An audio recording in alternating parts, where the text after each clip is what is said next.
dizer inicialmente que é uma honra muito grande para mim participar deste evento, um evento elaborado aí com tanto carinho, né?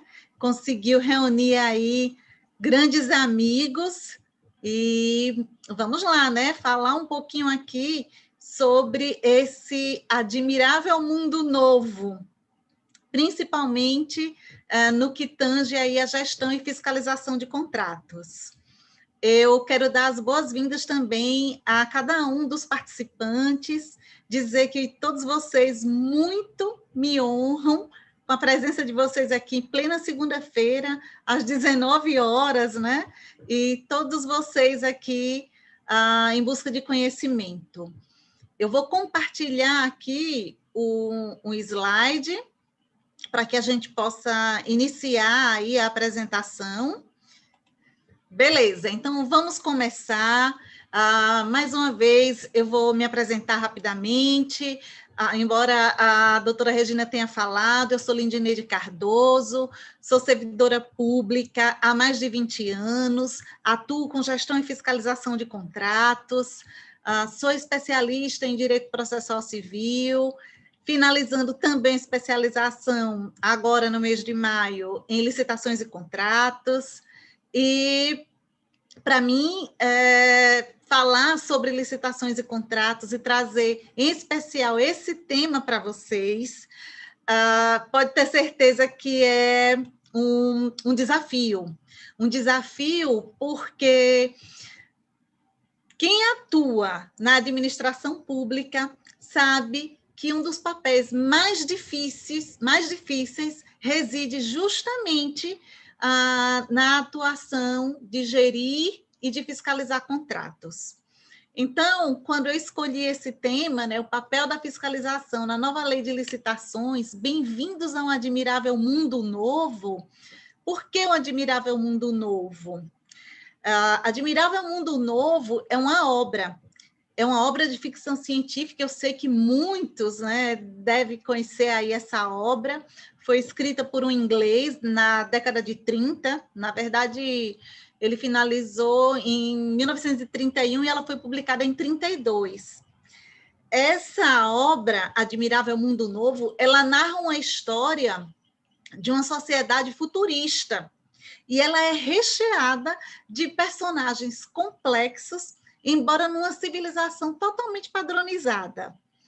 É interessante que hoje à tarde eu conversava com meu marido e eu ia narrando um pouco sobre a história de Admirável Mundo Novo. E inclusive, ele até me fez essa pergunta: e qual seria a relação com a gestão e a fiscalização de contratos?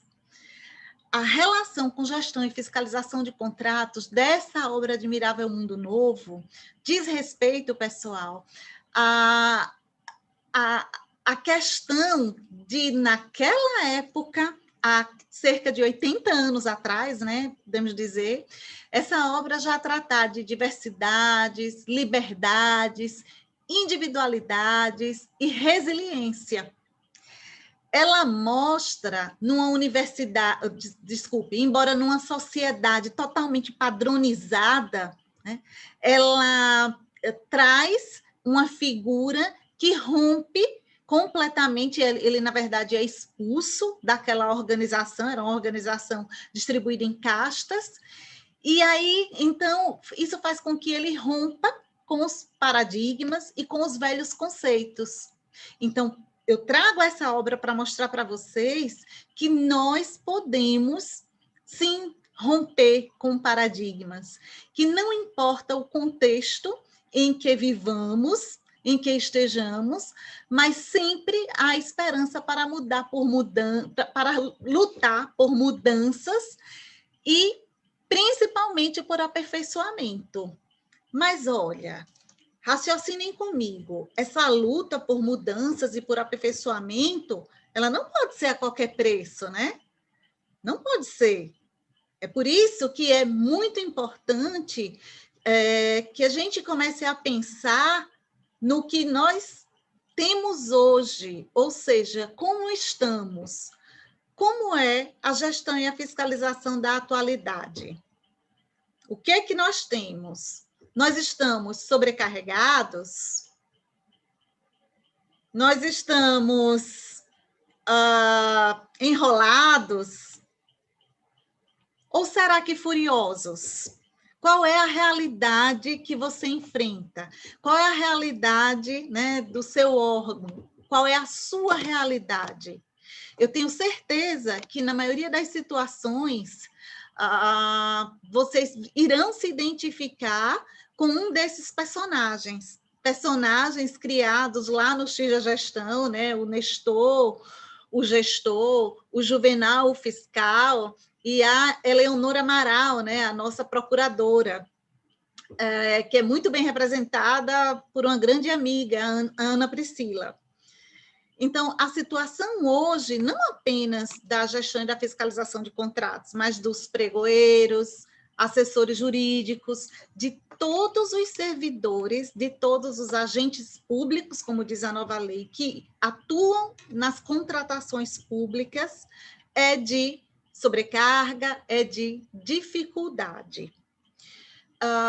Na gestão e fiscalização de contratos, especialmente, nós temos o quê? Né? Nós temos designações surpresas, quem chega no órgão e recebe de sopetão uma designação que foi nomeado fiscal de contrato, gestor de contrato. E, por vezes, pessoal, o servidor ele não tem a qualificação adequada, ele não tem a capacitação necessária para gerir e fiscalizar aquele contrato. Isso traz para o servidor, inclusive para a organização, né, se nós formos pensar a longo prazo, se nós imaginarmos a questão do gerenciamento dos riscos, isso gera bastante insegurança durante a atuação da fiscalização, situação que é séria e preocupante. Além disso, nós padecemos de segregação de funções. A nova lei de licitações traz lá no seu artigo 5º a segregação de funções agora como princípio. Né? Mas, e esse admirável mundo novo? Será que nele nós teremos realmente condições de ter as atividades, especialmente de gestão e fiscalização, totalmente segregadas? Será que o seu órgão, será que você atua numa pequena prefeitura ou num grande órgão federal? Quais as diferenças quanto ao quantitativo de pessoal? Quais as dificuldades? Será que a lei foi feita para um município pequenininho, um município com 4 ou 5 mil habitantes? Vou citar um município aqui do meu estado, Jacaré dos Homens. Ou será que a lei foi feita para um grande município? Um município, vou citar aqui um município da região sul, Cascavel, no Paraná, e outras cidades, né, com muito mais do que 100 mil habitantes. Então, a realidade, né, do nosso país é uma realidade muito diversa. E essa questão da segregação de funções é algo para ser discutido, implementado, mas de acordo com a necessidade de cada órgão, de cada entidade, tá bom? Nós temos também um grande problema, que é a dificuldade para atrair e manter servidores na gestão e na fiscalização de contratos. Todas as áreas ligadas à contratação pública são áreas que não conseguem atrair mais servidores e, quando consegue, não consegue manter esses servidores. Isso é um problema muito sério para toda a administração pública. Além disso, pessoal, nós temos uma situação ligada à ausência de normatização sobre gestão e fiscalização, ausência de normatização pelos órgãos sobre a aplicação de penalidades. Né? Como é que fica a situação? Na maioria das vezes, a fiscalização ou a gestão contratual não consegue instruir um processo para apurar uma provável aplicação de penalidade porque não foi capacitado corretamente para essa atuação. Temos também normas internas desconexas com a atividade de gerir e fiscalizar. Ou seja, quem prepara a norma não conhece na prática o que realmente acontece. E uma situação também que diz respeito à maioria dos órgãos é a questão da autoridade máxima do órgão, as autoridades lá do alto escalão dos órgãos não conhecer a realidade das contratações do seu próprio órgão. Isso é de extrema importância. E quando se percebe o envolvimento dessas autoridades, que aí, né, nós lembramos logo de quê? Governança e gestão, dos órgãos que já implantaram, ou estão implantando, estão caminhando, ou talvez engatinhando em governança e em gestão, a realidade dessas contratações sofre um impacto muito grande. E o que é que falta? Né? Trazendo aí para a nossa realidade, o que é que mais falta hoje, de forma geral, né, na administração pública? O nosso maior problema, o que mais impacta a situação, em especial da gestão e da fiscalização, é a falta de planejamento. A ausência de correta elaboração de estudos técnicos preliminares, de termos de referência, de projetos básicos. Essa ausência ou essa deficiência, né, isso impacta completamente na atuação da fiscalização. Eu vou falar da fiscalização, eu gosto muito de números, eu não vou conseguir trazer o número completo aqui para vocês. Mas se vocês fizerem uma busca na nova lei de licitações, vocês vão perceber que ela privilegiou a figura do fiscal. A nova lei de licitações, ela traz diversas vezes, né, ela faz menção por diversas vezes à figura do fiscal, e já não tanto a figura do gestor. Isso é só mesmo uma curiosidade. Além dessa correta elaboração dos aparatos aí que originaram a contratação, pessoal, nós temos um sério problema de não valorização do pessoal. Falta treinamento, falta remuneração adequada, talvez até aquela velha gratificação para os servidores que atuam na fiscalização. Nós enfrentamos problemas ligados a assédios, às pressões, ao medo de processos judiciais e administrativos. Também temos uma enorme dificuldade para formar preços. E por uma das novidades, né, da nova lei de licitações, que talvez corrija essa situação aqui, é a alocação de riscos. Talvez com a correta alocação de riscos, o preço se torne mais justo para a administração. Mas existe, sim, uma dificuldade muito grande em formar preços. Essa dificuldade, é lógico, né, ela advém lá dos estudos técnicos preliminares mal elaborados e gera o quê? Uma administração que, por vezes, contrata sem nenhuma vantajosidade. Nós temos também, pessoal, a nomeação de pessoas inaptas para as funções de gerir e fiscalizar contratos. Afinal de contas, atuar com gestão e fiscalização de contratos envolve aptidões, habilidades que vão muito além do simples conhecimento técnico ou jurídico. Nós temos também uma grande situação, né, que por vezes dificulta sobremaneira a vida de gestores e de fiscais, que é a ausência de processos padrões, a falta de padronização, né, de um processo em que você vai atuar como gestor ou como fiscal, interfere sobremaneira no resultado daquela execução. Então, o órgão, por vezes, não padroniza ou não normatiza, talvez, né, as atividades. Qual a atividade de gestão? Qual a atividade de fiscalização? E, além disso, nós temos as diversas síndromes, né?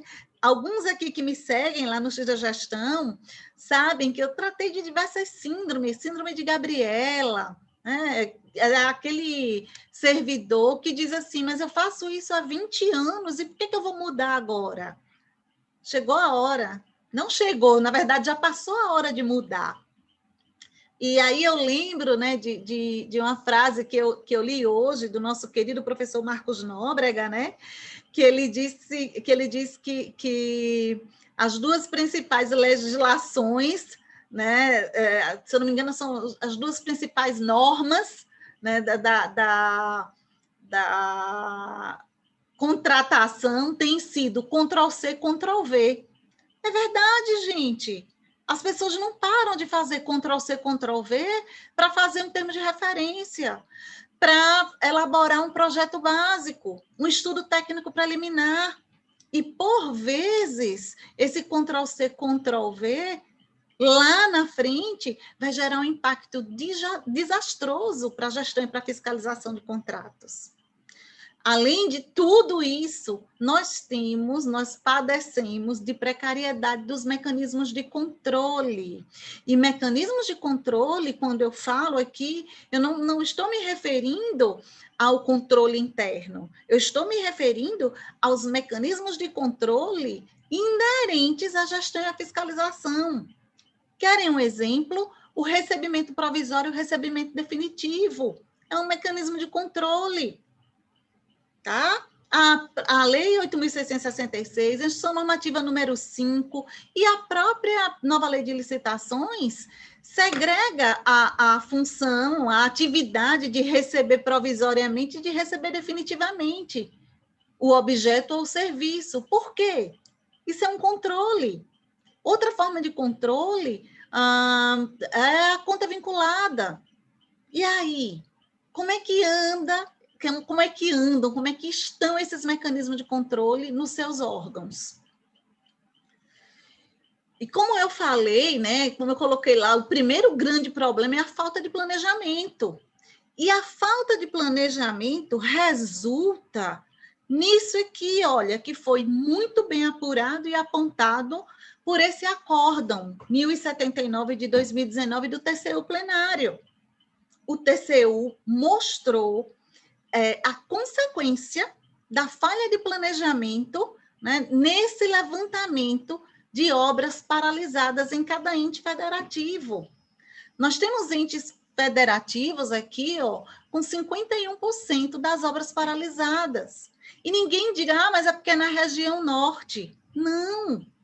Esse levantamento, olha, como eu falei, ele foi resultado desse acórdão 1079 de 2019, ou seja, é um levantamento, é um resultado de 2019, até recente, né? Não creio que tenha mudado muita coisa. E se vocês observarem aqui, os entes federativos do Sul também padecem do mesmo problema. Olha, o Rio Grande do Sul, 43% de obras, né, paralisadas. E qual o motivo? Qual a razão dessas falhas? O TCU aponta. O TCU coloca, mais uma vez, um novo gráfico, e nesse gráfico ele diz que 47% das paralisações decorrem de motivos técnicos. Ou seja, a contratação com base em projeto básico ineficiente, termos de referência ineficiente. Agora a gente sai de obras, né, para ir para talvez serviços, talvez contratação de aquisição de objetos, de bens, termos de referência ineficientes, que nem fazem parte aqui desse universo. Nós estamos falando aqui apenas de obra. Tá?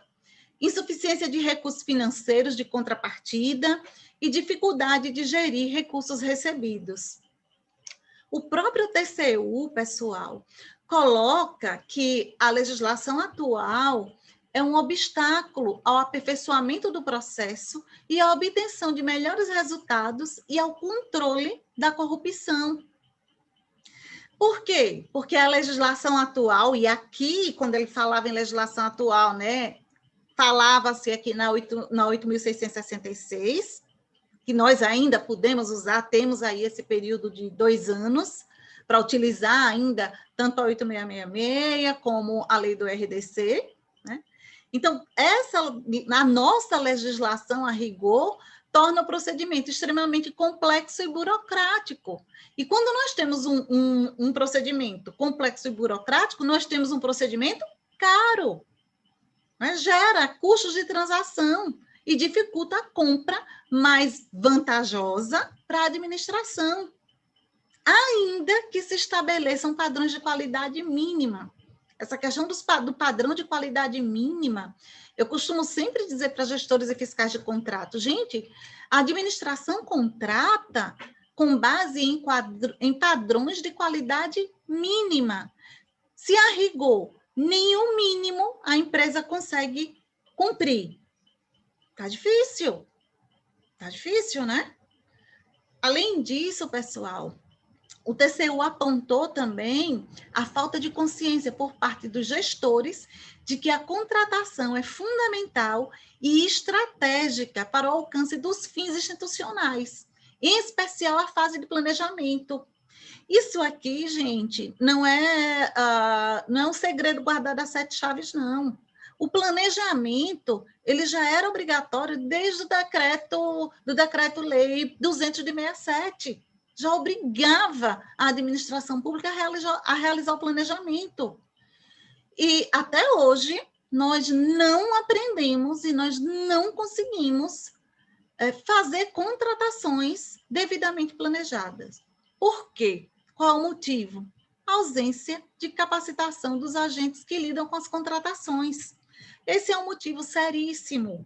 E eu tenho dito constantemente, não basta capacitar, né? Tem que aplicar aquilo que se aprendeu. A gente só aprende fazendo. E quem não faz não vai aprender nunca. Existe uma fórmula. Qual seria a fórmula, né? Vocês podem perguntar aí, professora Lindeide, mas me diz aí, o que é que eu vou utilizar para resolver tudo isso? Olha, gente, não existe uma forma de bolo, né, para se fazer que tudo isso aqui dê certo. Mas eu gosto muito, trago aqui até para vocês, né, a fala dos professores Flávio Amaral Garcia e Ego Bockman Moreira, quando eles dizem que a fórmula mais próxima do infalível para agregar eficiência às obras públicas, aqui eles tratam efetivamente de obras públicas, seria, ou ainda eles dizem, né, a elaboração de projetos básico e executivo bem estruturados e que observem o tempo do planejamento e não o tempo político. Eu dizia outrora que o que nós assistimos no Brasil são obras com mandato. As nossas obras, elas têm mandato de 4 anos, de 8 anos. Tem obras aí que já se arrastam por mais de 20 anos. Então, não se obedece, não se observa o tempo do planejamento. No Brasil, nós observamos o tempo político. Além disso, os professores apontam a necessidade do incremento dos mecanismos de gestão e governança. Né? E o ponto básico estruturante da nova lei de licitações é a governança, com fiscalização adequada que evite desvios. Sim, gente, a corrupção, ela pode ser evitada com a fiscalização correta, com a ação adequada do fiscal. É possível. Além disso, eles apontam a pontualidade, né, no pagamento realizado aos contratados.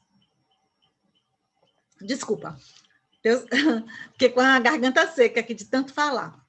Quem aqui não já ouviu algum contratado, alguma empresa dizer: eu não vendo para a administração pública porque a administração pública não paga atrasado, paga mal? Isso tem que acabar, tá? E a nova lei de licitações traz sim algo para isso aqui, traz a possibilidade de solução consensual, resolução consensual dos conflitos, entre outras, né? Recentemente, eu escrevi em parceria, em coautoria com o professor Jamil Manasfi, esse artigo, falando, né, sobre a fiscalização. Na época ainda era o PL 4253, né, agora é a nossa nova lei de licitações, a 14133 de 2021, e eu falava, quando a timidez cede lugar à expressão, nós falávamos. E por que nós chegamos a essa conclusão? Porque a Lei Geral de Licitações, a Lei 8.666, ela aponta lá a necessidade de um representante, né, da administração para acompanhar, para realizar o acompanhamento do contrato, o acompanhamento e a fiscalização, embora ela diga um representante especialmente designado, né? Enquanto que a nova lei de licitações, ela traz a gestão e a fiscalização, né, num número muito maior, ela não restringe mais a um mero representante, né, mas sim a ou quantos forem necessários, de acordo com a complexidade do objeto. E o que faz a nova lei de licitações, né? Ela enaltece a figura da fiscalização contratual e da gestão contratual, né? Eles saem de meros coadjuvantes para atuar como protagonistas do planejamento ao encerramento da contratação. E aí, olha, tem uma frase também do professor Egon, o professor Egon Botman diz, ninguém dirige olhando para o retrovisor, e sim para frente. Lógico, nós temos que, sim, né, de vez em quando, dar uma olhadinha para o retrovisor. Não sei se vocês já experimentaram dirigir um carro sem retrovisor. É horrível, você sente que está faltando alguma coisa. Então, por vezes, nós precisamos dar essa olhadela, mas a gente não pode olhar constantemente para trás. Nós temos que ter um foco, e o nosso novo foco, né, é o resultado. E para que nós tenhamos um bom resultado das contratações, é necessário o quê? O planejamento, o foco no planejamento dessas contratações. E aí, olha só o que é muito interessante, né? Quando nós fizermos uma análise lá na nova lei de licitações, se nós conseguíssemos, se a gente tentar atentar para a nova lei de licitações do planejamento à execução, aí o que é que ela traz para a gente lá? Ela diz o que na fase preparatória? Diz que o planejamento deve compatibilizar-se com o plano de contratações, com as leis orçamentárias, bem como abordar todas as considerações técnicas, mercadológicas e de gestão que possam interferir na contratação. Gente, isso aqui nós só conseguimos através da elaboração de estudos técnicos preliminares. Estudos que sejam realmente estudos técnicos preliminares. Estudos estes realizados por uma equipe designada e que esteja comprometida com a qualidade, com o resultado daqueles estudos. Tá? O termo de referência não pode ser o termo Ctrl+C, Ctrl+V. Ele tem, sim, que considerar o objeto daquela contratação sob os aspectos técnicos, mercadológicos, inclusive de gestão. Então, o estudo técnico preliminar, ele tem que evidenciar o problema a ser resolvido e a melhor solução. E essa melhor solução, né, ela, ao final lá dos estudos técnicos preliminares, quando você disser sim, a contratação é viável ou não, essa contratação é inviável, né? Você vai se basear, você vai se respaldar pelo levantamento técnico corretamente elaborado. E aí, pessoal, o que que acontece na nova lei de licitações? Na nova lei de licitações, o agente da 67, ou o agente 67, que era aquele agente lá da 8.666, né? Aquele que era um agente, né? Um representante especialmente designado para contratação, ele vira o agente do 117. E o 117, né, ele vem mais robusto. Ele diz que a execução do contrato deve ser acompanhada e fiscalizada por um ou mais fiscais de contratos, um ou mais, representantes da administração ainda especialmente designados, conforme requisitos estabelecidos no artigo 7º dessa lei. É imprescindível, é essencial que se analise o artigo 117, de olho no artigo 7º da nova lei de licitações. Tá? Por quê? Mais à frente eu vou colocar para vocês o artigo 7º, mostrando o quão especial é esse artigo 7º, né? E vou só continuar aqui no 117, quando ele diz: ou pelos respectivos substitutos, permitida a contratação de terceiros para assisti-los ou subsidiá-los com informações pertinentes a essa atribuição. Beleza, isso aqui é praticamente igual ao que a Lei 8.666 já trazia, tá? E aí, ó, eu vou passar para a importância do artigo 7º para gestores e fiscais. O artigo 7º diz que gestores e fiscais, né, ou os agentes da contratação, os agentes que vão atuar na contratação, devem ser designados pela autoridade máxima ou por outra indicada em normativo próprio.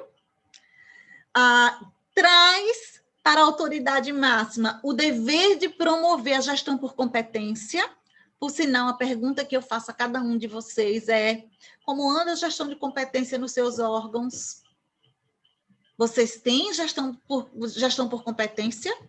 Pode responder no chat. Eu estou falando aqui sem parar, mas eu estou de olho no chat aqui, ó. O chat está aqui na minha frente. Eu quero que vocês me respondam se no órgão de vocês já houve a implantação de gestão por competência. Além disso, a autoridade máxima, ela deve observância ao princípio da segregação de funções, que eu já falei lá no início, né? Que aqui vai entrar aquela questão da possibilidade, o órgão deve observância ao princípio, mas tem que ver se realmente é o órgão que tem condições de segregar todas as funções. E o artigo 7º, pessoal, ele também estabelece os requisitos para a designação de gestores e fiscais. E quando estabelece esses requisitos, o artigo 7º vai dizer assim, que preferencialmente sejam servidores efetivos ou empregados públicos dos quadros permanentes. Quando utiliza o preferencialmente, não traz a exigência de que sejam apenas servidores efetivos, tá bom? Além disso, de extrema importância, qualificados para o exercício das atribuições relacionadas à gestão e à fiscalização. Ou que possua, né, formação compatível ou qualificação atestada por escola de governo. Que formação, que qualificação relacionada à gestão e à fiscalização. Isso significa, subentende, capacitação para gerir e fiscalizar contratos.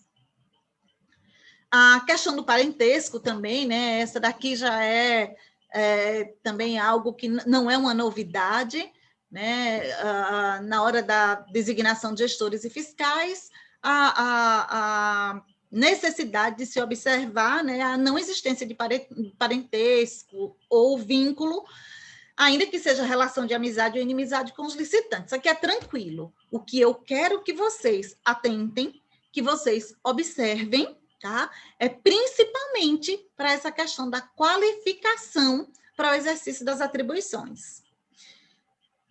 Pensam que acabou? Não acabou.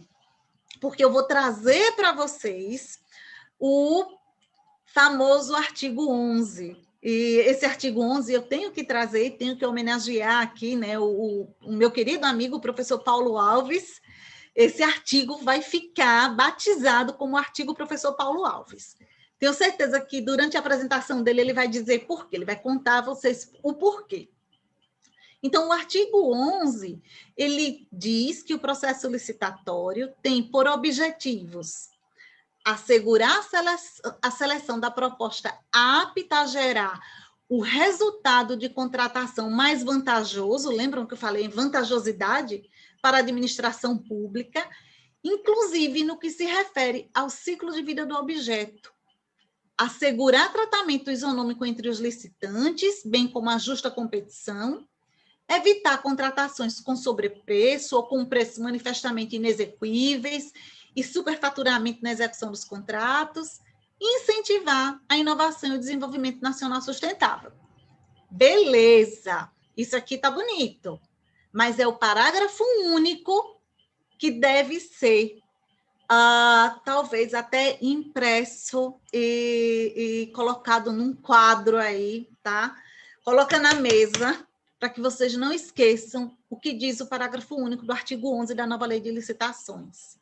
Reza que a alta administração do órgão ou entidade é responsável pela governança das contratações e deve implementar processos e estruturas, inclusive de gestão de riscos e controles internos, para avaliar, direcionar e monitorar os processos licitatórios dos respectivos contratos, com o intuito de alcançar os objetivos estabelecidos lá no caput, aqueles objetivos que eu mencionei aqui. Promover um ambiente íntegro e confiável, assegurar o alinhamento das contratações ao planejamento estratégico e às leis orçamentárias e promover eficiência, efetividade e eficácia em suas contratações. Gente, tudo isso aqui, é dever de quem? Compete a quem? Compete à alta administração. Governança das contratações. A implementação desses processos para que assim vocês consigam gerir de forma eficiente, efetiva e eficaz e fiscalizar os seus contratos depende desse implemento pela alta administração. Eu não sei nem quanto tempo eu já falei, tá? Mas eu vou falando aí, vamos lá. E aí, né, vamos lá, trazendo diversos artigos da nova Lei de Licitações que traz o fiscal como protagonista de um novo mundo. Aí vem aí, a necessidade, lá no artigo 91, em todo contrato, de cláusulas que estabeleçam o modelo de gestão de contrato, observando os requisitos definidos em regulamento. A prerrogativa de fiscalizar a execução do contrato, né, que é uma cláusula exorbitante, vem no mesmo estilo da Lei 8.666, o dever de acompanhamento, o dever de registro, né, das anotações, de que o fiscal mantenha anotações constantes sobre o andamento, sobre a execução do contrato, até porque quem me segue lá no X da Gestão sabe que eu sempre digo o quê? Quem perdoa é Deus. Fiscal, registra tudo. Não esqueçam disso aí. Essa regra, é básica, é regra de sobrevivência para gestor e fiscal. Também reportar aos superiores as situações que ultrapassem a sua competência. Isso representa o quê, pessoal? Limites à atuação da gestão e da fiscalização. Limite esse, né, ou situação estas que devem ser reportadas no tempo correto. Vocês não podem ficar com a batata quente na mão. O que é que eu faço? O que é que eu faço? Eu não sei o que fazer, e eu estou pensando, eu não sei se essa situação eu levo para o meu superior, eu tento resolver. Não, ultrapassou a sua competência, exorbitou a sua competência, passa para frente, joga essa batata quente para frente, tá bom? o auxílio do terceiro, que não exime a responsabilidade do fiscal, e agora a nova lei diz o quê? Nos limites das informações ora recebidas, tá bom?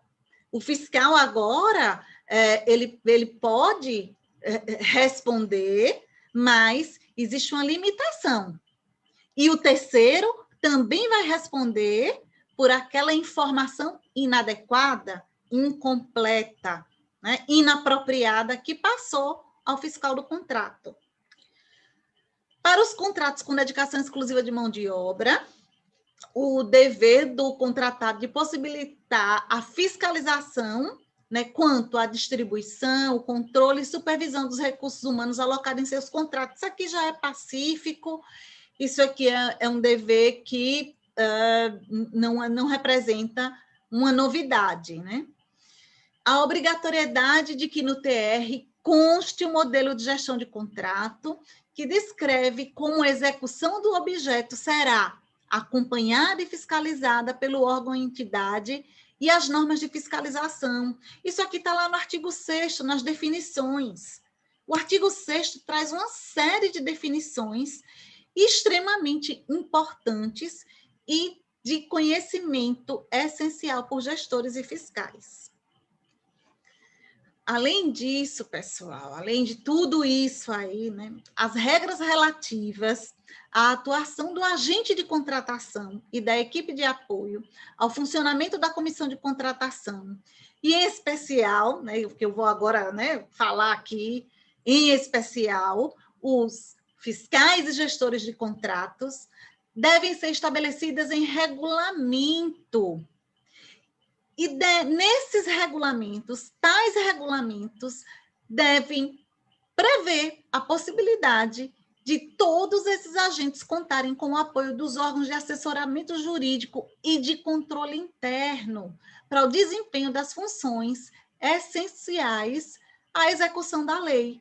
Então, isso, né, traz uma nova roupagem para os órgãos de controle interno e da assessoria jurídica. Eu também vou trazer mais lá na frente um pouquinho, e por sinal aqui, eu não sei se a minha amiga, se a Érica está aí, a minha amiga lá do Licitação Sem Mimimi, hoje ela fez um post sensacional sobre esse novo papel da assessoria jurídica. Mas lá na frente eu trago para vocês. Olha, o edital também deve conter o objeto da licitação e as regras relativas à fiscalização e à gestão do contrato. Vocês podem dizer, mas isso aí já era velho, isso aí já existia, tá? Gente, isso já existia. Mas essa formalização, né, essa formalidade agora na nova lei de licitações, né, trazendo de forma expressa que a fiscalização e a gestão do contrato necessita dessas regras lá no edital, seja no termo de referência, que nós sabemos que o termo de referência é um anexo ao edital, né?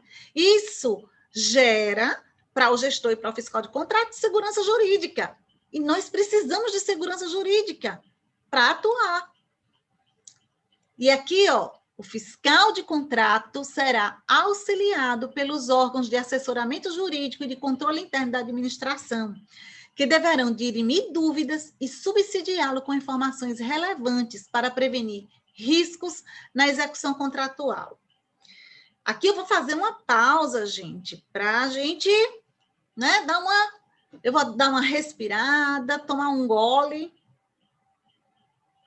É água, viu, gente? Tomar um gole de água aqui. E tentar raciocinar com vocês, porque eu confesso até que eu já fiz mentalmente, né, me fiz essa pergunta sobre de que forma isso vai se dar, né? Como que será? Porque nós sabemos que a assessoria jurídica, na Lei 8.666, ela tem aquela função lá de realizar a correção das minutas, né? E agora a nova lei traz uma função típica né, de assessoria, mas de assessoria, de assessoramento jurídico à gestão e à fiscalização de contratos.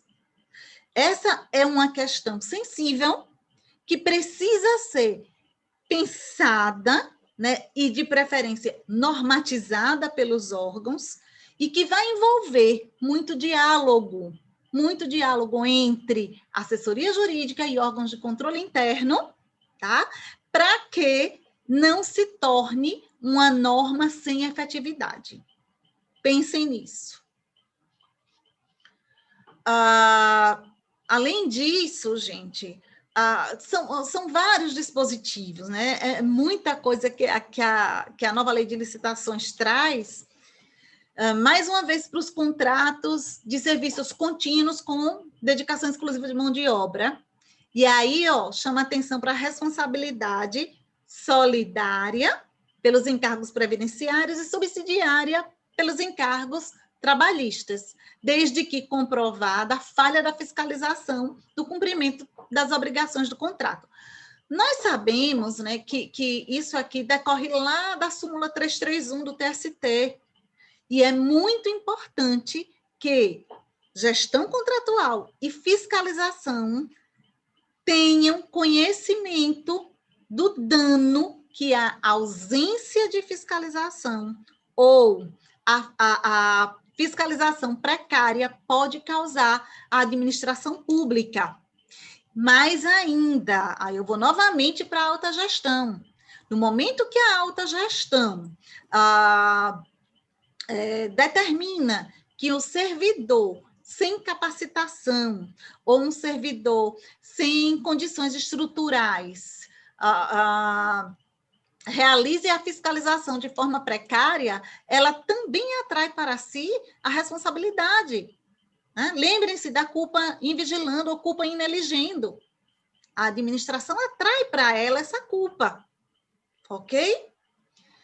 E aqui, já quase finalizando, a nova lei diz que constituirão motivos para extinção do contrato o desatendimento das determinações regulares emitidas pela autoridade, viramos autoridade, viu?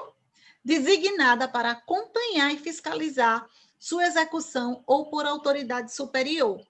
Então, o desatendimento de determinações regulares da fiscalização ou da gestão contratual pode, inclusive, ensejar a extinção do contrato. Mais uma vez, a questão do assessoramento jurídico acabou ficando 3 vezes aqui. Eu não sei porquê, sabe? Acho que eu estava com isso tão forte na minha cabeça.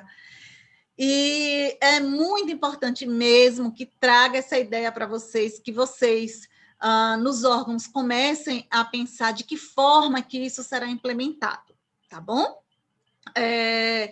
A assessoria jurídica, na verdade, né, exercendo um dos seus papéis típicos, que é o papel de consultoria. Interessante que a amiga Érica lá até colocou, né, que o Nestor e o Juvenal estão super felizes. Estão mesmo. Porque eu gostaria que vocês só imaginassem aí, em seus órgãos, e quantos fiscais e gestores de contratos não possuem formação jurídica. E quantas vezes a fiscalização daquele contrato, o acompanhamento daquele contrato, se mostrou uma função excessivamente desgastante. Tá bom? Bom, já finalizando aqui, né? Eu coloquei essa semana, quem puder ir lá no X da Gestão, dá uma olhadinha, eu coloquei Kátia cantando para a gente lá, não está sendo fácil, porque não está sendo fácil mesmo, tantas mudanças. O que eu preciso dizer para vocês é que calma, muita calma nessa hora. Os contratos que estão em andamento não sofrem mudanças. Por hora, nenhuma mudança, vocês vão continuar gerindo e fiscalizando do mesmo jeito que vocês já vinham fazendo. Muito cuidado, eu tenho percebido as pessoas confundindo a aplicação de penalidade com os crimes.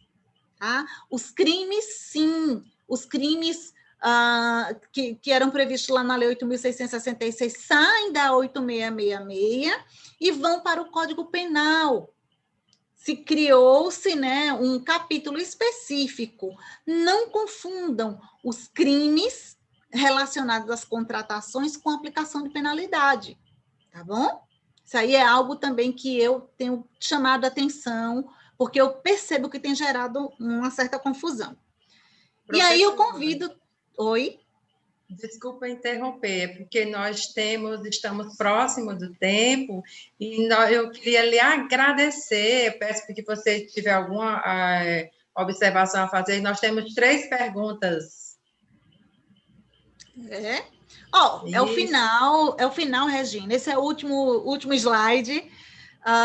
Eu só vou finalizar aqui rapidamente, convidando cada um de vocês a olhar além do horizonte, tá? A pensar e conhecer e analisar os requisitos da contratação, a participarem da fase de planejamento da contratação.